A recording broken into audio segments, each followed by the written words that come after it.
The amazing world of Gumball has hundreds of strange creatures. Everyone has their own gimmick. Alan comes back after he's popped, Clayton can shapeshift into anything.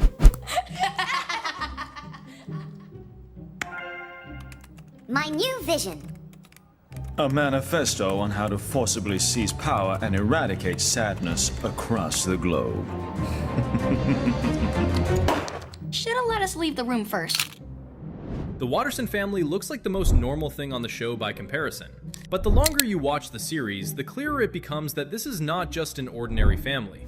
Richard isn't as simple as he seems. He's shown super speed, punched through walls barehanded, and can hold his own in a fight, though not on his wife's level. He's even taken down a dinosaur. He can also radically alter his own body in minutes. Gain or lose weight, bulk up beyond recognition, no training required. But all that is secondary. Richard's real power is something else entirely.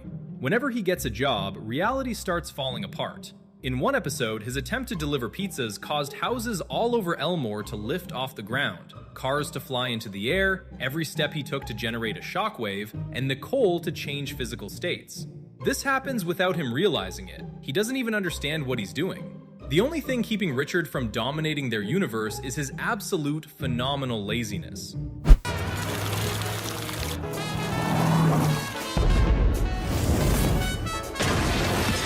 Nicole Watterson is, by all appearances, the most dangerous character in the entire show. She's a master of several fighting styles. No one has ever beaten her in a fair fight over the course of the series. In one episode, she single-handedly took down an entire gang. In another, she dropped a dinosaur with barely any effort. But that's just her baseline. Nicole has modes. The angrier she gets, the more powerful she becomes.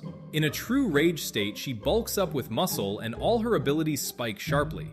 And at peak fury, she turns into something that's hard to even describe. Then there's her stare. She can burn or melt objects with a look alone and generate shockwaves. One finger snap sends a blast wave across the entire neighborhood.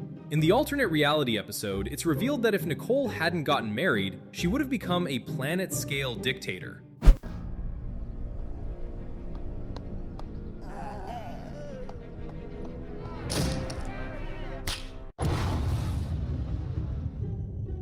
You're going to clean this place until it looks better than when you arrived. Then you will leave and never come back. Or what?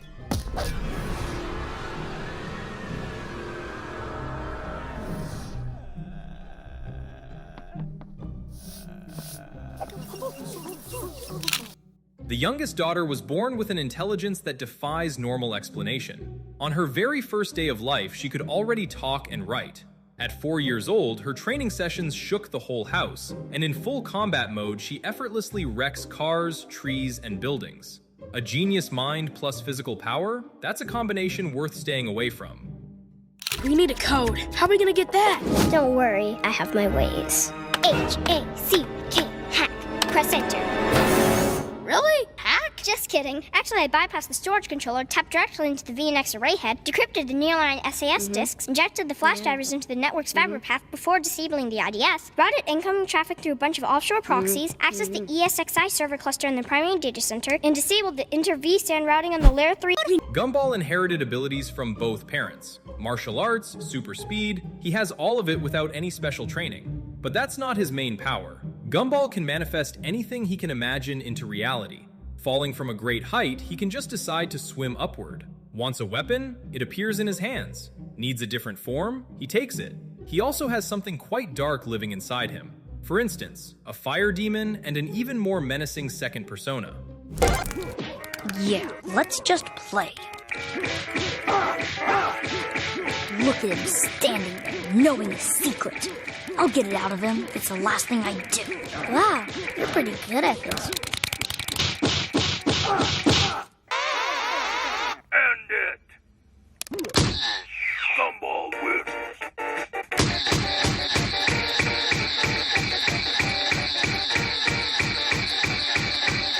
Wanna watch a DVD? Perfect. When one man stole another man's girl, it was the ultimate betrayal. Darwin, make dinner! Why me? Hey! Back off, they're my chips.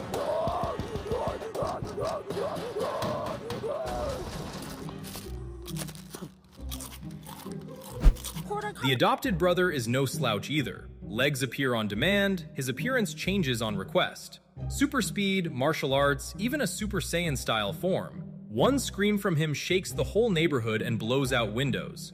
A sneeze levels buildings and sends townspeople flying to the other side of the city.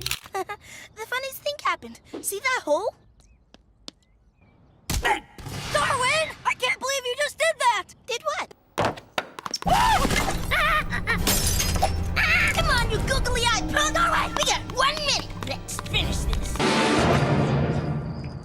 You thought you could drag me to the bottom of the lake so you could eat me later? Well, guess what, punk? I'm a fish. With legs. Breakfast!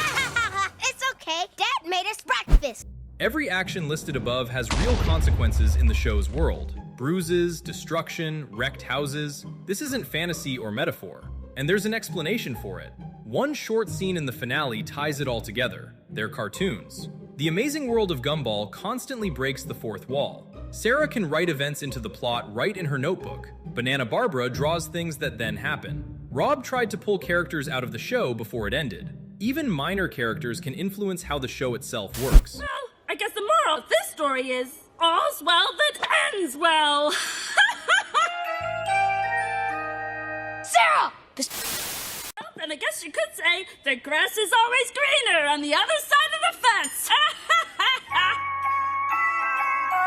Sarah! Oh. What is that? What are you doing?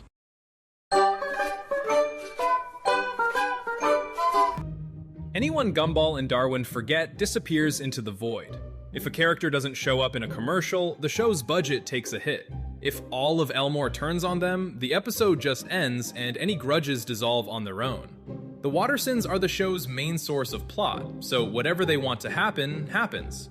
Gumball wanted to train with a witch, he ended up there. He decided to enter a video game, he entered it. Nicole wanted to rip a car door off, she ripped it off. They just don't realize the limits of what they can do. Sarah, Rob, and Banana Barbara at least partly understand they're inside a cartoon. The Wattersons don't. They live their lives without ever stopping to consider what they're actually capable of. But if they ever figure it out, the only limit left will be their own imagination. And going by what Banana Barbara predicted, someday they're going to have to use that power for real.